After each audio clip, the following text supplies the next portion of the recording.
Up next, I sit down with Jeri Ellsworth. She's the founder and CEO of Tilt 5. Some really cool augmented reality technology talk coming up next on Triangulation.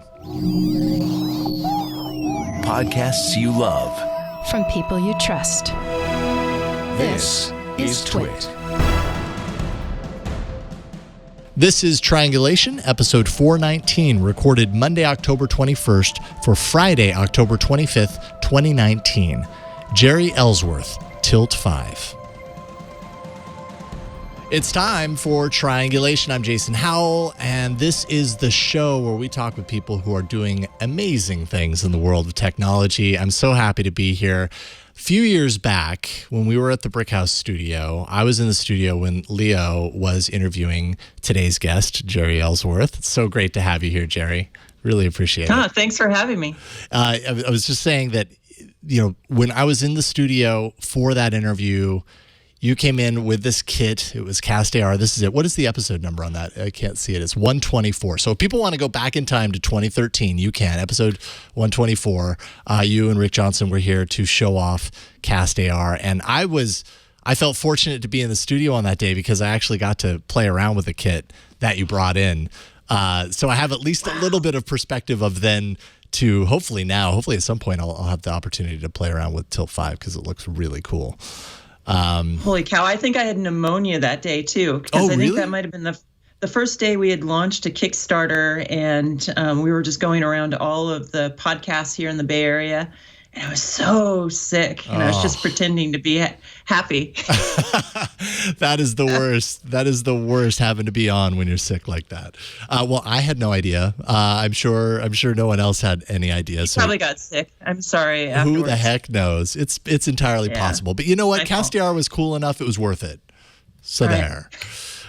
So anyway, so you are not here for castAR today. You're here, because you do such cool things in the world of augmented reality and by extension all the other realities out there, virtual reality, mixed reality, all of those lines are kind of intertwining right now. And Tilt 5 is the product that you're working on right now and that you actually have a Kickstarter for, and it's just super exciting.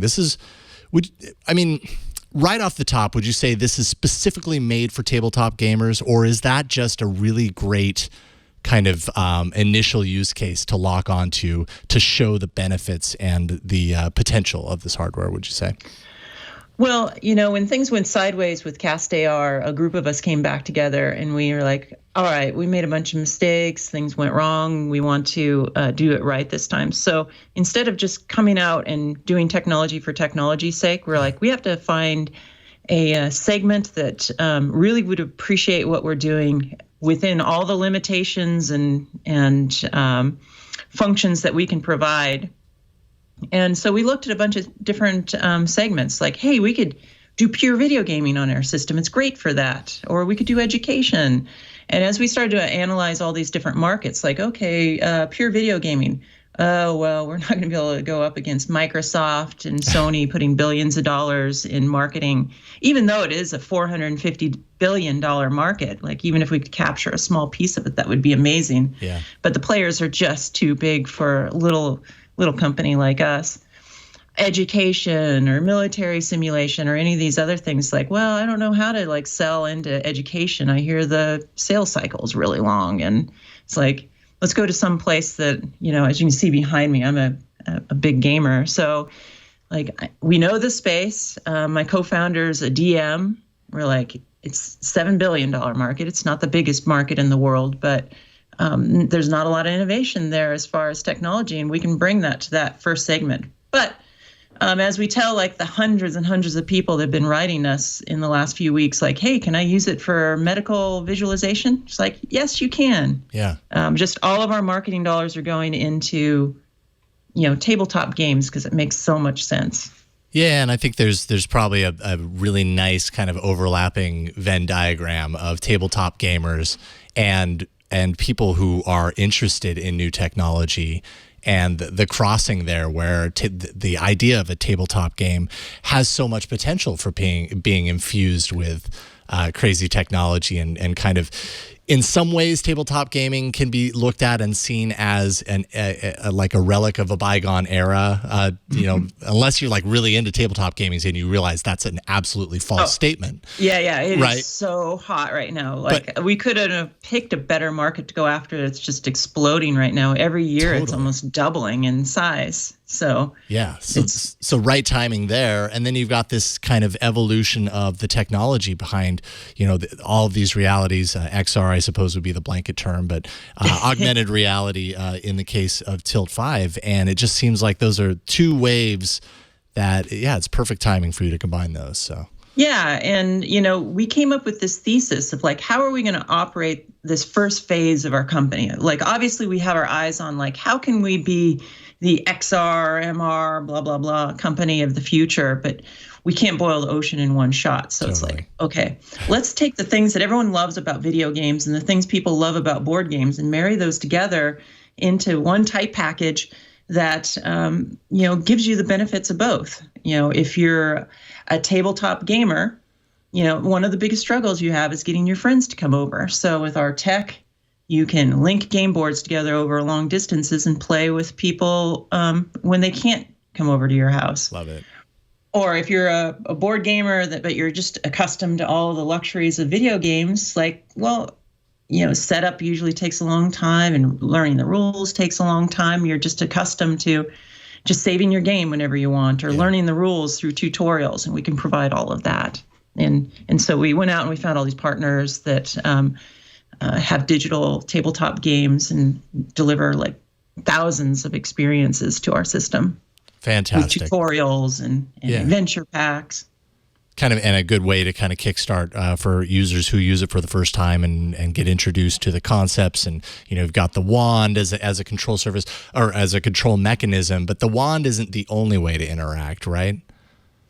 No, you know, since the castAR days, we've improved on the technology. We have the wand. It's 6 degrees of freedom, lets you reach in and poke things. Mm-hmm. Everyone makes fun of our wand because it looks like a barbecue lighter. Like, that's not a mistake. We're not stupid. Everyone knows how to poke things with a stick. Totally. Everyone knows how to pull a trigger on a hot glue gun or a barbecue lighter. You know, and we put up buttons and joysticks so you can use it like for video game type things. But we also have input to the system through cameras, which are on the headset. So we have 2 cameras. One of them is a high-speed tracking camera that tracks where you are in the world and tracks the wand.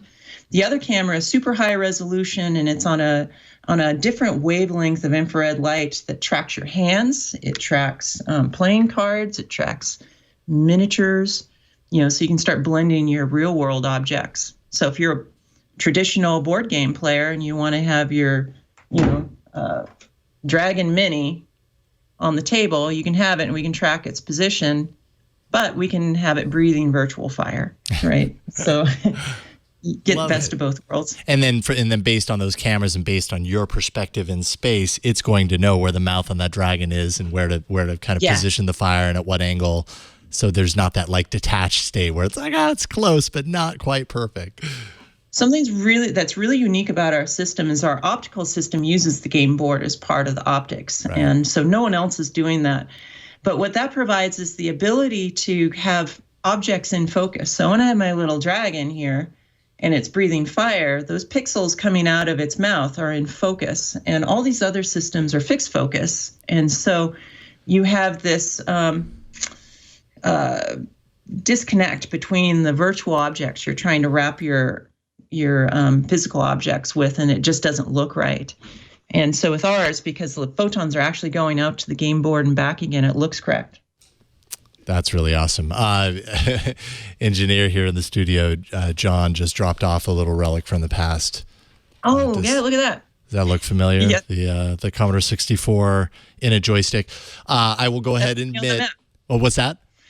That put me on the map back in 2003, I think. Fantastic. And I just have to say, you're speaking to my soul here. This is the Commodore 64 was the computer that I grew up on. I have very, very fond memories of this machine. Me too. And getting into trouble with this machine. But that's for another story. Put that thing on eBay. Put it on eBay. They're selling for a bunch. Like, are they? Seriously? Yeah, back when they were producing these toys, they gave me an option like, oh, you can buy them for $9 a piece or something like that. I'm like, nah, I don't want to buy a bunch of them. Now, if I had them, I'd be wealthy. First of all, we would never sell this, so that's not going to happen.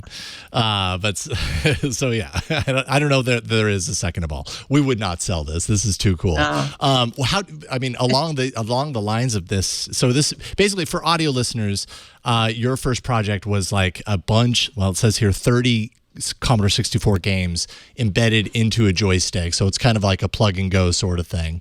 What do you think of the latest kind of offering in this field? There's a Commodore 64 Mini, hopping on the mini train that we're seeing of these consoles. Like, I was a little disappointed that the keyboard wasn't actually functional. I think, how do you produce anything Commodore 64 with a keyboard that looks exactly like it but make it non-functional?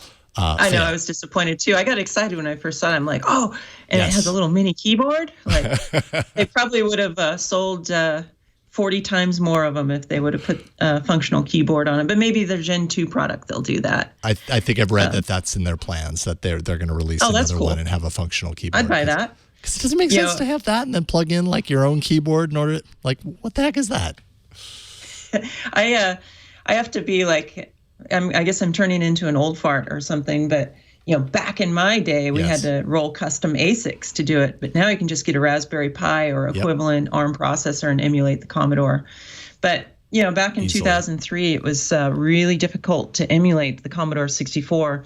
It would be almost like, I guess, the equivalent if someone made a Dreamcast or the original Xbox and a joystick. Mm-hmm. No, that's not fair. That's something like that. Maybe somewhere along those lines. Those setups. Right? I know that we're so off topic right now, but I love these topics. I know that the Sega Saturn is apparently really difficult to emulate. So maybe something like that. That's the equivalent. Yeah. Maybe something like that. Anyways, I'm happy that John remembered that we had this here because I just look at this thing and I love it. It's got that feel. Oh, it's so great. I'm going to set this down. Otherwise, I'm going to want to play, plug it in and play winter games or something. Let's peel back a little bit. So castAR was why you were here initially. I would say, looking at castAR through the lens of time, at that point, there was such energy around VR and AR that seemed like the right time for the technology. Why? At what point did things change for castAR? What happened there? So maybe I should back up just like a year prior to that or 2 years prior to that. So I was hired into Valve Software to help them put together their hardware R&D department. And so we put this dream team together just to figure out how to make games more fun and how to bring the family together on the Steam platform, which is Valve's content distribution platform. And we did a ton of fundamental research for years and years before the Oculus and before the HTC Vive. And we just brute forced AR, VR. We were reading people's minds with electrodes and looking at their pupil dilation. And I like to say I got to see 20 years into the future there just through pure brute force. And like, that's where I got hooked on augmented reality. I'm like, this is the platform of the future. I have no clue how long it's going to take for us to get there, where the Minority Report style, like walking around the world, just kind of waving your hands and having your compute just with you blended into the world is going to happen. But, Valve and I parted ways. They didn't want to do AR. They wanted to like double down on virtual reality, and they cut the whole AR team. So a group of us that got pushed out of Valve, actually went back to Valve and bought some of these optical techniques from them and got, free and clear access to that to develop castAR. And so back in those days, we weren't as savvy about marketing. We were just a bunch of engineers, like, we're going to do this thing for technology's sake. And we just turned on a Kickstarter after showing a couple prototypes of what we could do, and we did okay. We raised $1 million, and there was a lot of excitement, but the whole industry was like a buzz at that point with VR technology, and there wasn't a lot of thought going into making a completely bundled system. Like you mentioned before we started the show, that you got the Quest. Like the Quest is a great bundling of all of the compute and all the games and everything in just one little tight package, so you can do VR. Right. We weren't thinking about that. No one was thinking about that.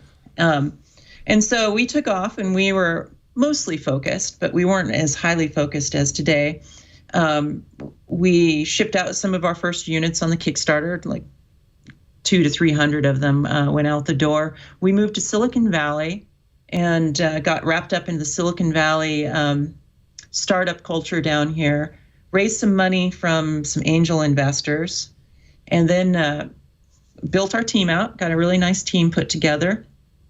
And then we took money from one of the bigger venture capital guys down here, and that's when things kind of went off the rails for us.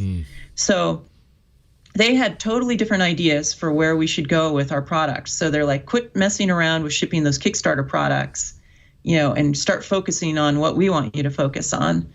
And I'm pretty proud. Like, we hadn't shipped out all of our units for Kickstarter, but I insisted on at the time that we refund 100% of our Kickstarter backers' money, even people that had received units. And I'm pretty sure our investors, would have been fine if we would have just ignored them. But yeah. But we didn't, and we got sent off this different path, and they started replacing our leaders in the company. They started bringing their buddies in, and then the company, they wanted to fluff it up really big, make it huge. We went from 20 people to 90 people overnight, and just these executives came in, just burned through the money, and next thing we know, we were just out of money, and we had to shut down. And so the core team is just kind of looking around what just happened? We had such a magical thing, and it was just yanked out from underneath us. And so a group of us came together, and we're like, well, that was screwed up. How can we buy back the assets? I found out we could buy the assets back. It was actually Nolan Bushnell who called me the day after castAR had to suddenly shut down and say, hey, Jeri, I've been around enough companies that I've messed up. And I think that's how he put it. He's like, I know. Yes. I could see this coming a mile away. As soon as the Disney execs came in, you were in trouble. Oh, no. And he's like, but just remember one thing, there's always a way. And so, a couple days went by, and I started thinking about asking people, and found out I could buy the assets. And so I called up a bunch of the core team. I'm like, hey, we could buy the assets, and we could do it the right way this time. And so we bought the core technology, and that was about 2 years ago. And we've been heads down, refining the product and making sure that we're really, really clear on how we're going to market it and how we're going to bundle it with software and do it right this time and not make those same mistakes, which is interesting. In the last 2 years, I had opportunities to take different venture capital money. And, along the way, I've learned some of the code words, we'll give you money, but we need adult supervision in the room. And we'll give you the money if you have adult supervision. And I know what that means. Yeah, I know what that means. So we actually had to walk away from money along the way. And we've been very careful about who we're taking money from. And we're very careful about what market we go after. Yeah, and I imagine, and you hear, people who've created and been successful entrepreneurs, say it a lot, you fail multiple times before you win. And really, it's the price of the education, right? I'm sure at the time it really sucked to have castAR be this really great thing that you held close to your heart and you saw a long future with, and suddenly it just fizzles up and shrivels up. You get to that point, man, that's got to feel like a defeat. But that's not how life works. Thankfully, you were able to kind of take those lessons and the IP, which is amazing that you were able to do that and turn it into something like Tilt 5. And you've learned those lessons, and that's the price of learning. There was a picture someone after the company shut down, the very same day the company shut down, kind of the core people, the core 20 people or so that had been there the longest. We all went out for drinks. Someone snapped a picture and sent it to me a couple months ago, and I'm crying. And it took me right back to those emotions of being robbed of this opportunity. And I can't tell you how agonizing it was and how I felt because I'd got stripped. I was completely stripped of any power in the company. I was just told to sit in the corner for the last year of its operation. Oh. But I felt, even though all that stuff had happened, I felt that I'd let all my employees down and let my the fans of what we were doing down. And so it was agonizing. Man, and what I'm starting pressure. to get choked up now thinking about it. It's hard to go back to that time. I feel it, man. I can't imagine being in that position and watching it crumble. But that's how Silicon Valley is, though. I mean, absolutely. It's probably a foreign concept to some of your listeners that come from, other places, but entrepreneurs down here really rally behind you. And when the poop hit the fan, I had tons of people like Nolan Bushnell and just people reaching out to me like, oh, it's happened to me a dozen times. It's okay. That's just how it works down here. If it would have worked out, like if the VC's plans of like fluffing us up and making us really big worked, I would be here on Triangulation saying like, I'm a genius. I got sold to Apple and now we're the Apple Glass and I'm a genius. Like, but instead I have to like eat some humble pie and say like, well, yeah, we screwed that up bad and we learned from it and we're going to do better. And I would say the majority of successful entrepreneurs have to eat that humble pie at some point. This is part of the game. So I'm so happy that you were able to transition from something that could have been disastrous. And I think, there are a lot of people that would be faced with that and be like, well, I guess that isn't going to work. I'm done.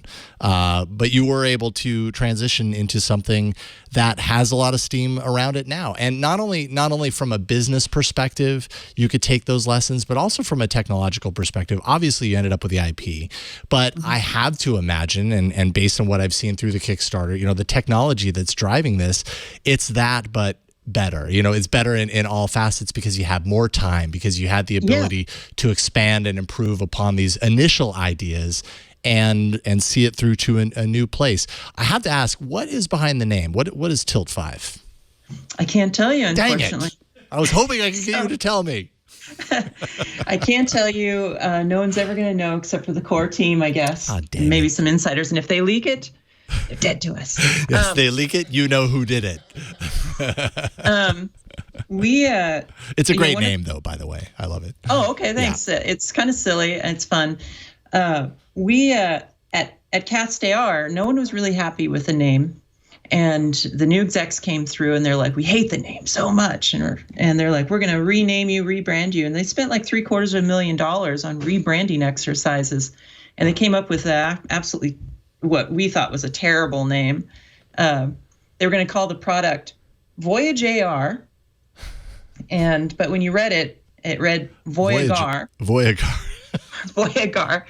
So immediately the team started making parody videos like Voyagar the Warrior. Yes, it sounds like a warrior's name. Exactly.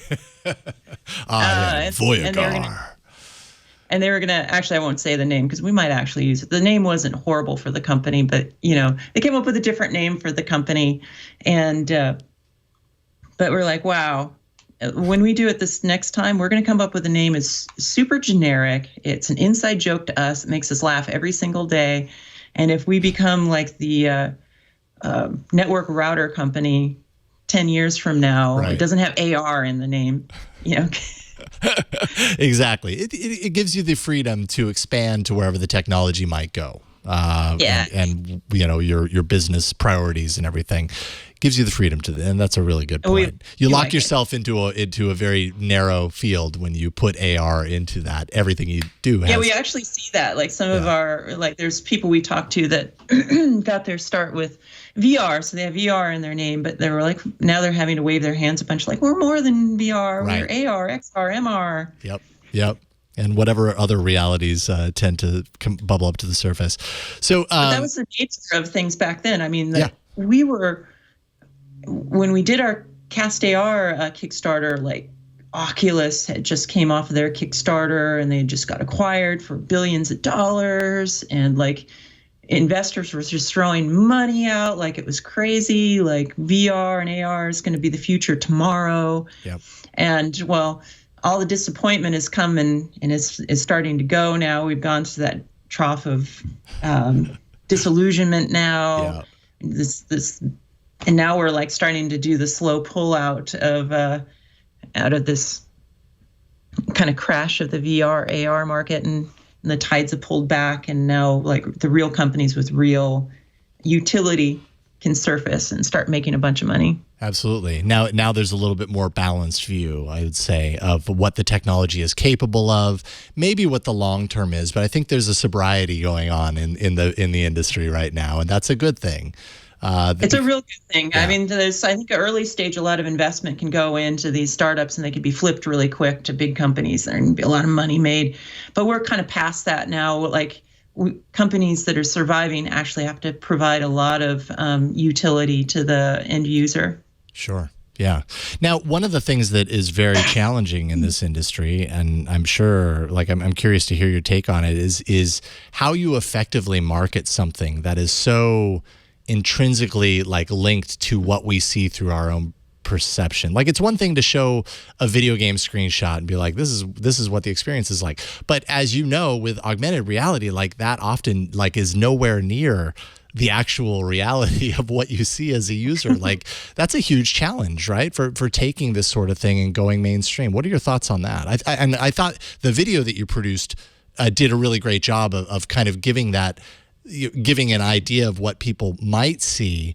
I think though it can be easy for someone watching something to go like, that's going to look worse in reality. This is like a rosy outlook on the technology. But I don't know, what are the challenges there and how do you balance that?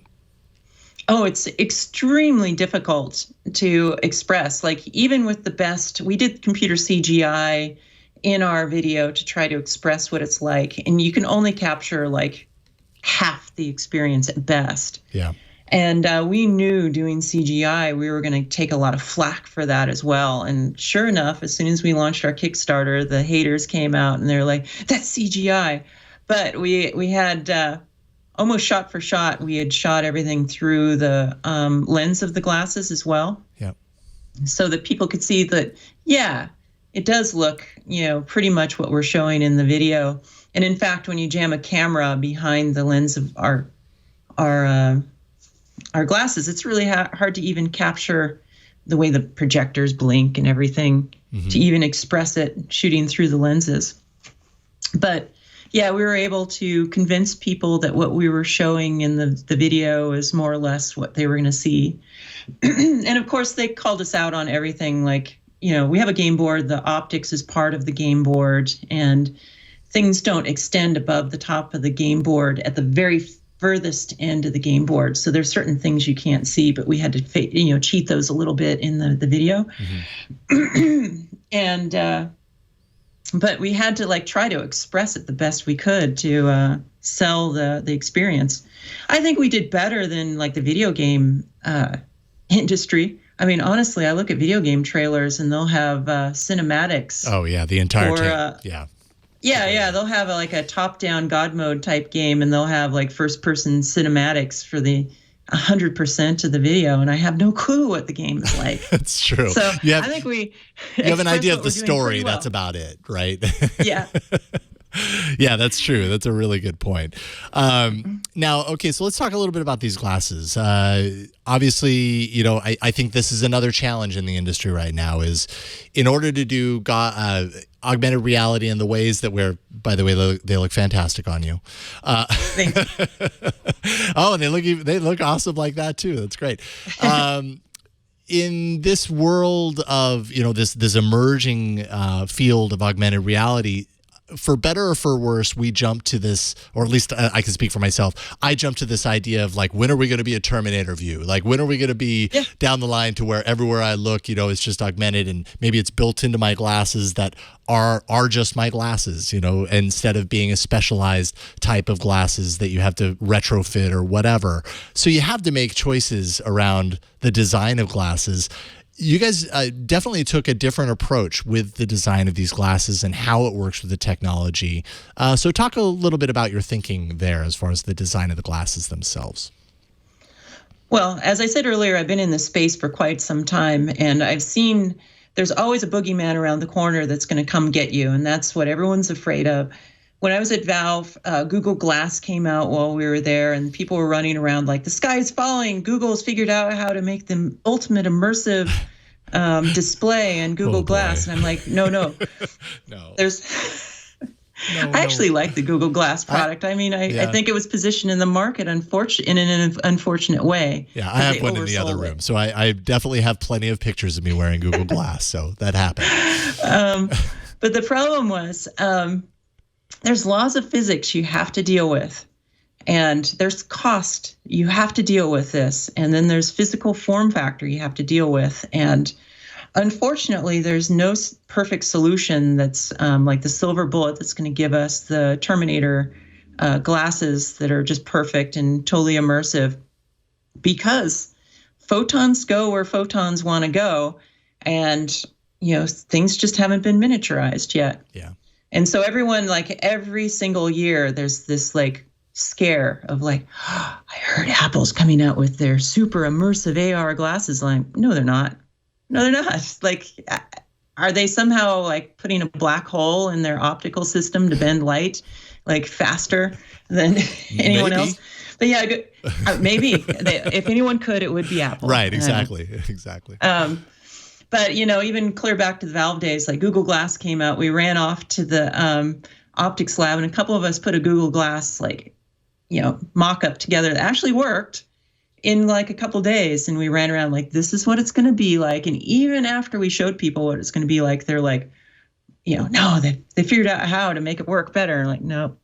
But anyway, so around our product, the thought we put into it is we had several dimensions. It had to be super lightweight. It had to be glasses. So for your video viewers saw, I just slipped the glasses on. So you fold the arms out, slip them on. They're 85 grams.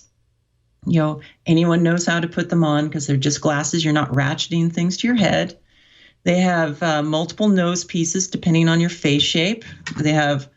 We actually made them bigger so that you could fit your eyewear behind them. So if you have prescription glasses, you can change the nose pieces around in different ways to make them work well with your eyewear. We went with a white color for first. We did a lot of, so funny. Everyone thinks that we're like fools for doing things, but it's like we put, hundreds and hundreds of hours of research into like, what's the best shape? What's the best color? Or what's the ergonomics need to be? Like we made them white because it's the least polarizing of any color out there. Totally. So they'll be approachable by grandma, grandpa, the grandkids, women, men. And they kind of look like Elton John glasses. They're cool. Do. That's. I'm happy you said that. That's kind of where my mind went as well. But we just made it proud. There were certain things we couldn't shrink the electronics infinitely small. So we're like, okay, we'll just make parts of it proud. We wanted to make sure that full telephony was built in, so you could speak with your friends over long distances. So it has speakers and microphone built into it that don't cover your ears, so you can sit around the table with your friends and talk to them and talk to your friends remotely. Mm-hmm. And then, the various tracking schemes, we've set that up so that it works really good for telepresence. Like you can track your hand and you can be talking to people, and they can see your hands moving through this virtual space because we really want it to feel comfortable and like you're together instead of being isolated from the world. I mean, the biggest thing for me is like, I want to see my beer and pizza when I'm, playing my games. So like VR was out. That's why I've never been a fan of VR. Because I'm a gamer, I'm a social gamer. And we even put pizza in our video to emphasize that. They wouldn't let me put beer in though. It is pizza compatible. It is pizza compatible. And it does the trick. Now one thing that is different here, and by the way, this is definitely a step up from the castAR headset that I saw in person, but that was definitely much more of a prototype. This is obviously a very finished product here. This is basically, well, probably better for you to describe the technology here, but it's basically projecting down from your eyes onto this reflective surface. How does that work so that everybody gets their own view and all that stuff? Yeah, let me get all sciencey on it. Great. So we have two HD projectors that are 110-degree field of view, so it fills the entire table with an image. And then we have two lenses in front of your eyes, and we actually have patents on this. Those lenses are super efficient. We get 85% of the light that strikes those lenses to go out and then return back to the user's eyes. So it goes out to the game board, the game board has this retroreflective material that takes all the light that strikes it and returns it back in the same direction. So that means that each user around the table gets their own unique view into this 3D space, because light emitted from their glasses are going back to each user. And this has a bunch of virtues that much different than other types of AR systems that have fixed focus. I touched on it earlier. Because we have this projection system and because we can stop down the aperture on the projector, everything is in focus over the entire range. So if you jam your face into the game board, it's in focus. If you're leaning way back, like a couple meters away, it's in focus. So that does something that no one else can do. And our field of view just absolutely crushes everyone else as far as field of view. The limit is you need to use our game board, which is a nice trade-off. We were able to reduce the cost. Like our base kit is $299. Like we're a fraction the cost of anyone else and 4 times the field of view of anyone else. And we've also done some unique things with our tracking system. Way back when I worked at Valve, I'm like, this is going to be the future of tracking. It's going to be completely done in the headset. The images are going to be decoupled from the game engine coming off your PC or your phone. And then all the image stabilization is going to happen in the headset. So we actually take images over USB. So it needs to be USB super speed or USB-C. So the blue port or USB-C. Right. And the picture comes up from the game engine into the headset, and then it gets upscaled to 180 frames per second. And then there's a tight loop inside the headset for tracking. So as you move around, it's updating at 180 frames per second, and the image is stabilized and locked to the game board. So one of my favorite demos to show off like this innovation that we've done is that I'll actually have someone looking at the game board, and I'll secretly turn off the game engine, let them sit there for 4 or 5 seconds and be like, you notice anything? And they're like, no. Like, oh, well, for the last 4 or 5 seconds, you haven't had any new images sent up to the headset. It's the headset's been doing all the tracking and keeping the image placed on the game board. And so that makes it so flexible that we can run multiple headsets off one PC or one headset off of a pretty modest cell phone that has a USB-C connection. Right. And you don't have to, not like VR where you have to have these brute force systems, big macho beefy PCs that can maintain really high frame rate, because we can tolerate 30 frames per second, 60 frames per second, whatever your PC can do. That's awesome. And so if you're doing multiplayer, it's all plugging into the same machine, and so like a phone connection, that would be exclusive to like a single player experience. Is that right? No, I mean, it's network gaming. So okay, so you could have like 3 headsets at the same table, all with their own phone. Kind of. Yeah. So some of our third-party content providers are cross-platform, so you can run the game on PC or you can run it on the phone. And so you can have any combination of multiple headsets on one PC, and you just run multiple instances of the game, and it does normal networking to synchronize the game. And then if it's cross-platform, for instance, that can run on phone as well, then you can some of your players could plug into a phone, and then it's synchronized over network. And there's nothing special about network gaming, so it's just part of all these game engines. Right. Now, you have also mentioned that every one of these kits is essentially a developer kit, a dev tool kit. So I'm sure you've heard from a lot of developers on this. Like, what kind of relationships have you built? What are you hearing from developers as far as kind of their ideas for using this and getting started? Developers are stoked, and that makes me really happy. Yes. So we were kind of in stealth mode for quite a long time, and we had to like secretly go out to developers, and we had to like get certain developers on board for the Kickstarter. So we got Fantasy Grounds and Tabletopia on board for the Kickstarter, which is super exciting. That they bring like thousands of tabletop and licensed D&D content to our system.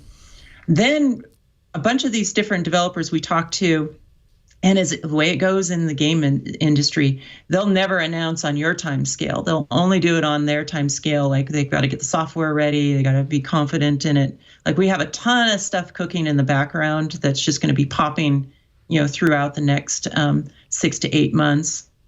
And then the Kickstarter, when we finally could like show the world, we went out to all these events and boom, we're just flooded with developer interest. So that's exciting. So we're going to have a really deep pipeline of content for the system, which is I'm really excited about. And we've taken this really strategic approach, like way different than castAR. We were just like, hey, we're just going to fling this piece of technology out. We were actually like actively making sure our content pipeline is completely full.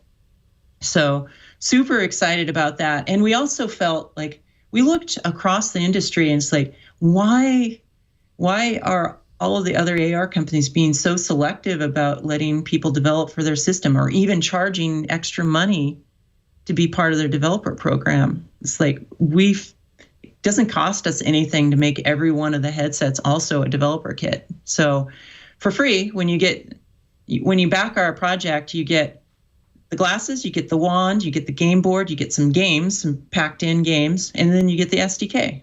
And so if you want to tinker or you're a professional, you can just go and do it. That's amazing. I love it. So obviously you're doing something right. The Kickstarter funded fully within 17 hours of its launch, so that must have felt really good. I'm sure that wasn't nice. A surprise, right? Like based on the attention and energy behind castAR and leading up to Tilt 5. Like, were you surprised that it happened so quickly? No.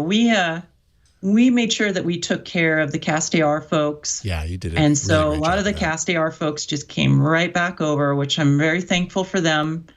But we crafted this in advance. We wanted to make sure that we had good momentum going into the Kickstarter. So we went to a bunch of events and we actually showed production hardware to thousands of people. Gen Con, Penny Arcade, XOXO, just prior to the Kickstarter. And so that helped too. Like it legitimized what we were doing. What's really great is like, having gotten beaten up and gotten black eyes from castAR, we're like, okay, we got to make sure this thing is production ready before we pull a trigger on any kind of like marketing campaign or Kickstarter. I mean, I wasn't too enthused about doing Kickstarter at first. After the first Kickstarter, I was like, I'm never going to do one of those again because it's a lot of work. It is a lot of work. And yeah, I mean, you have this, it's really hands-on with the fans. And, my co-founders were like, no, we should do a Kickstarter. I'm like, no, not a Kickstarter. Mm-hmm. And then it started to make sense. Like board games are insanely popular there. So our audience was there. And to be successful, we need to have a fan base. We need to have a community that's really like tight knit, because if we just like launch this into the world without that community, and if they're not going to be there to like help us debug it and be friendly when things go wrong, it'd be a lot harder for us. So yeah, my co-founders convinced me that was the right move. And so we started months in advance to make sure that we did it right. And so we're really happy with the momentum we've got. You have to sell a mountain of hardware to make a nickel. So, I mean, we're kind of at the break even point. Like we set our goal, like, okay, we're not going to like, lose money at this level. And if we're here, we're going to make like a teeny bit. And so, yeah, we'd love to see, more people joining the community and backing us, and just more people to play with and more developers. Absolutely. And then of course, the hope there is that, maybe you break even launching this product, but you get it in enough people's hands. That raises the energy around the product. And I envision at some point this is just publicly accessible or publicly available for people to then get on board. Like it actually in some ways reminds me of when the Oculus, the original Oculus unit, it's kind of the crowdfunding behind that. Who knows? You could work for Facebook soon, Jeri. No comment. No, I think I would rather gnaw my arm off first. All right, then we'll steer clear of that. So we are recording this show in advance. I should specify off top. We're recording. I love Fridays. Oh, isn't Friday great? Friday is the most day. It's definitely better than that Monday day. Mondays are terrible. However, on Monday, when we're recording this, there's 7 days to go in the Kickstarter. Right now at $1.4 million pledged on a $450,000 goal. So let's just say, oh, whoa, it just like totally jumped up. Good job. I saw that in real time. So congratulations. This sucker's getting made. By the time that this episode goes live, there will be 3 days left in the Kickstarter. So definitely, what is the intro like level if people wanted to get in and back before this closes? $300 basically, right? $300. Like I said earlier, you get everything you need. So you get kind of the square game board with that one. You get the glasses, you get the wand, you get some introductory games.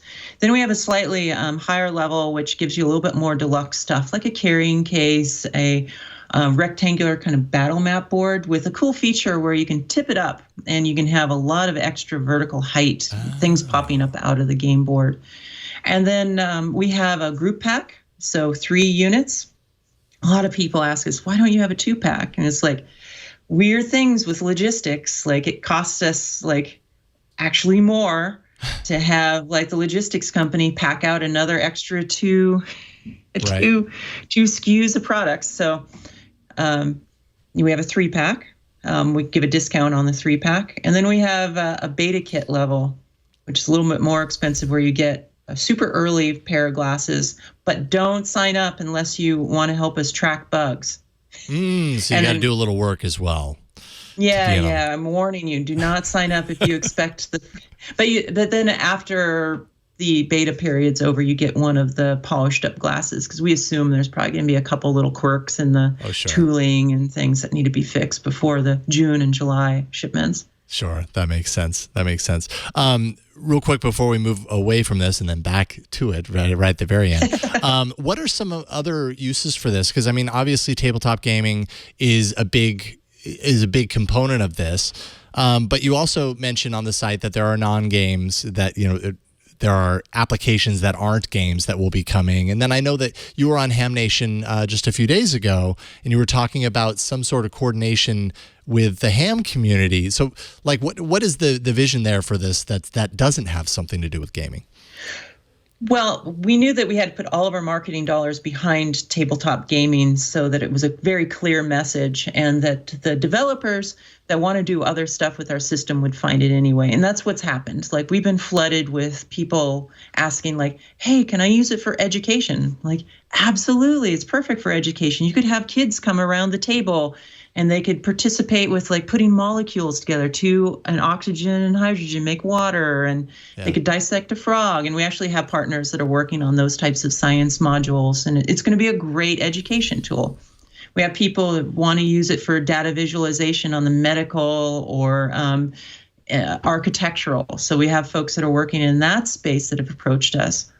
It'd be perfect. You bring your client in, you can look at the building floor plan in 3D. You can use the wand to drag walls around and pull the roof off and look inside. It's just a natural fit.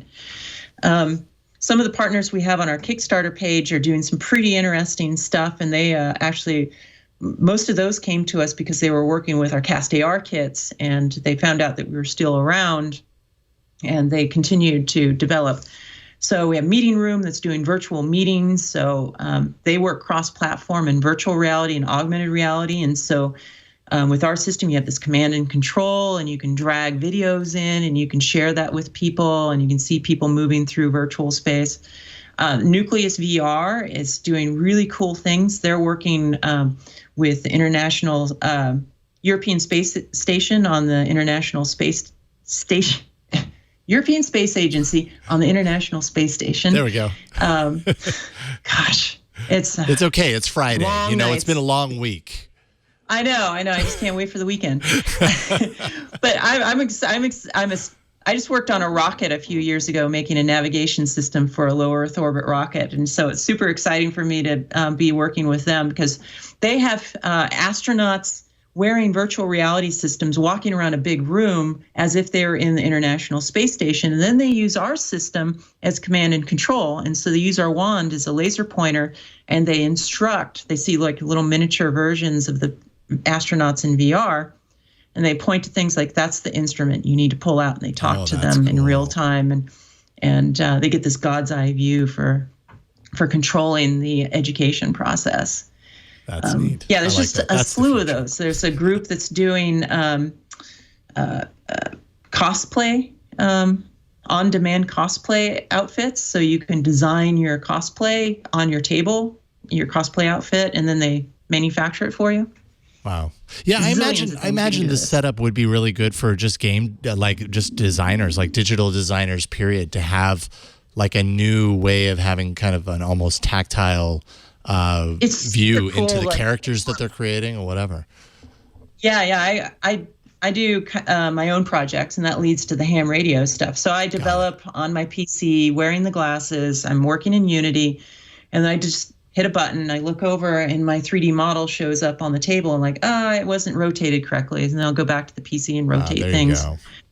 Yeah. And I'm an amateur radio operator. I have fun building antennas and stuff. And so there's some things that I'm doing just as a side project. Like I want to make an antenna modeling program so that you can drag the radiators and the directors, these little pieces of the antenna around. And in real time, you can see how the signal is coming out of your antenna and how it will interact with the terrain around you. And so you can bring in data from Google Maps and put an antenna and then move the elements around and see, it's going to be bouncing off the mountain there, so I need to put it into a different position. Or the composition of the ground is more iron, so it's going to affect the radiation pattern of the antenna. But that's just my nerdy thing. I love it. And I'll make that all open source that people can do whatever they want with it. Yeah, that's fantastic. You can kind of see. I'm excited. I mean, it's going to be, we saw it in VR. VR is starting to come of age, like it's got kind of critical mass of people that like to play VR. And all these small time indie developers are now becoming like big developers. Like, right. Beat Saber, like it's kind of a rehash of what Konami and a bunch of other games have done in the past, but they now own it in the VR space. Mm-hmm. And it's probably the number one game that everyone plays on their Quest. They play 5 minutes of Beat Saber. They're like, woo. Yep. And, but that's going to happen in the AR space. So it's, the big guys are probably going to miss it. And there's going to be new, huge companies that come out of AR. Absolutely. Opportunity right there for you. Well, you're mentioning some of the other kind of players in the industry. So I thought with the few minutes that we have left, we could maybe talk about that a little bit. Of these solutions, like I know a few years ago, it was so shrouded in like secrecy, this Magic Leap thing that we kept hearing had all this money poured into it, but we could never actually see it. And then finally it came out, and I feel like we don't really hear very much about it. But there's there's HoloLens, like all of these different approaches. Has there been one of these, I guess in some cases they would be competitors, I suppose, but have there been any of these solutions that you've seen and you've been like, okay, they've got it right, like they're doing something really special? It's interesting. And so it goes all the way back to Google Glass. Google Glass came out, oversold their product. I thought it was a great product back in the day, mm-hmm. but they sold, I think they showed someone learning guitar on it. And it's like, you can't learn guitar on a Google Glass. Why are you doing that? And they made it a very kind of elitist product, and they weren't very grounded in what they're doing. But, now you look at what they're doing, they've figured out the market to go after. Like doctors love it. It's a perfect tool for doctors, and now they're positioning it to doctors, and they're not getting this backlash like they used to. Yep. Microsoft kind of did the same thing. It was disappointing. I've seen it over and over again. They came out with videos of like, you're going to play video games on this $3,500 headset. And I was like pounding my fist on the table when it came out. I'm like, no, you won't. Yeah. Meanwhile, the field of view is a postage stamp, Yeah. It's a fantastic device, though. I love it. I think it's wonderful. But it's great for industrial applications where you're wandering around. You want to see like data for a jet engine or something like really far away from you, because that's all it can do really well is kind of far away experiences. And they've settled into like, industrial and more professional uses for their product. And they've put all of their focus in there. I mean, Magic Leap, sorry, I don't know. Hopefully they'll fall into place. And I did hear that they're like starting to focus more on medical. I think it could be probably pretty good for that. I never had the opportunity. We had it in the studio, and I think I was out of town when it was in the studio, so I never had an opportunity to actually wear it after all that buildup. But man, it really seemed like their promise was so great on Magic Leap. I was like, God, I got to check this out. And then it's been kind of radio silence. So I think ultimately it's just really hard. Honestly, AR is hard. It's really hard. You can't break the laws of physics. Yeah. And I kind of knew it was going to end this way. But the unfortunate thing for all the small guys like us is like they hoovered up all of this money out of the VCs, and it made it kind of difficult to raise money. So, hopefully the tides have pulled back, and now the investors that want to invest in kind of the long tail businesses that provide utility to the users will start to pile on, and things will be great for all of us small companies. Yes. Because we have vision way beyond tabletop games. We don't want to be pigeonholed into that. Like, this product can do a ton of things on the tabletop, but, I've been working in the space for a long time, and, I can see pathways out where we could first start on the table, lift people off the table, get them moving around their home, and then eventually, like a decade or so from now, get people moving around the world with much smaller glasses that do closer to the Minority Report. And every step of the way, you got to provide that value and utility for the user.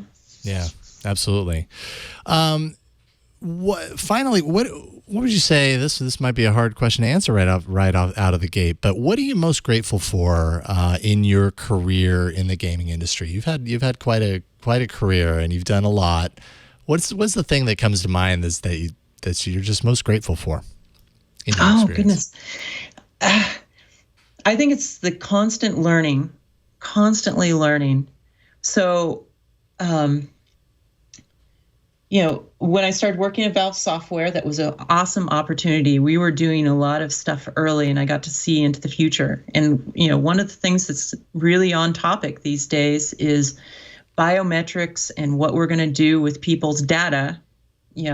Back when I was at Valve, I was just like, yay, I get to work on really tough, challenging problems. Let's read people's minds and put that data back into games and make games more fun. But over these years, I've learned, and things have changed politically and kind of socially around us. And it's like, wow, I think I'm maybe more mature, going into like Tilt 5, having got exposed to that and understanding how powerful it is. Yeah. Like, I'm actually pretty frightened about AR in the future if we don't start talking about privacy now, because these glasses in a decade or so are going to be pretty much a like button on your face. They're going to know exactly what you're looking at and whether you like it or you don't. And then that's going to go back to the mothership, whoever that is, and they're either going to do good things with it or bad things with it. And, we spend a lot of time at Tilt 5 talking about, future products. What do we do with biometrics? How much of that do we want to collect, and how much of that is it a good thing to make games more fun with biometrics? Does it make them too addictive? It's things that people need to talk about. Or is it ethical to read people's emotions on 100% of what they see in the world and then serve them ads? I don't think so. I don't think so. And our company is not going to be like doing that. Wow, that was like an atom bomb right there at the very end. So suddenly it's like, oh shoot, AR is great, but whoa, here's where it could go. Fascinating stuff. Because we're going to talk about it. We're all going to talk about it. We're going to think about it, and we're going to head it off before bad stuff happens. I like that perspective. I share that perspective as well. Jeri Ellsworth, founder, CEO of Tilt 5. Everyone should definitely, as we said, we're recording this on Monday, but we'll pretend like it's Friday. You have 3 days left to get in on the Kickstarter, to get your own Tilt 5 and to support this awesome independent augmented reality holographic tabletop. It is really cool stuff. And Jeri, you and your team, you guys are super smart. So thank you so much for taking time out of your day to hang out with me for an hour and talk about this. I really appreciate it. Oh, it was my honor. It was super fun. Thanks for letting me cut up with you. Absolutely. At Jeri Ellsworth on Twitter if you want to follow her there as well. Thank you again.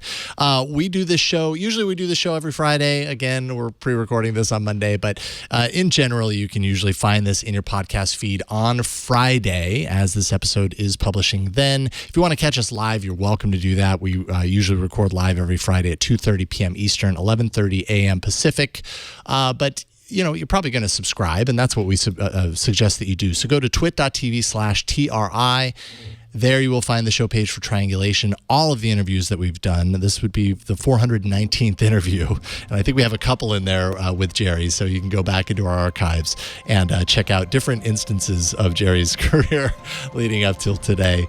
But that is it for this episode of Triangulation. I love doing this show, so thank you for everyone watching, and thanks again to Jeri Ellsworth for hopping on with me. I'm Jason Howell. We'll see you next week on Triangulation. Bye, everybody.